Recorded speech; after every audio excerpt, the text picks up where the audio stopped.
مرحبا بكم مشاهدينا الكرام، سعيدة بلقياكم في نشرة الأخبار هاته، وهذا أبرز عنوانها: فضيحة دبلوماسية، وزير جزائري يهدد شركة سعودية بسبب خارطة المغرب ويأمرها بتغييرها فورا. قبل ما نبداو ما تنسوش الاعجاب بالفيديو والاشتراك بالقناة باش توصلوا بجديد اخبارنا المغربية اليكم التفاصيل.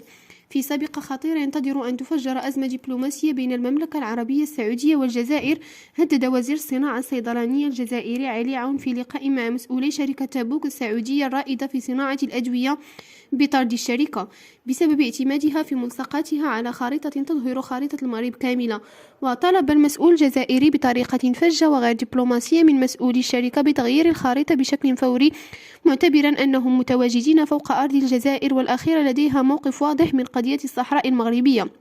ولم تتوقف تهديدات الوزير الجزائري عند هذا الحد، بل إنه وصل حديثه بطريقة غير لبقة عندما قال بأن الجزائر لا تقبل قيمة هذا الاستثمار إلى رفع قيمته. يأتي ذلك بينما تفجرت أزمة كبيرة بين الجزائر والصحفيين الموريتانيين على خلفية بيان أصدرته سفارة الجزائر في نواكشوط يهاجم وسائل إعلام محلية ويسعى إقحامها في قضية الصحراء المغربية. والسلام عليكم.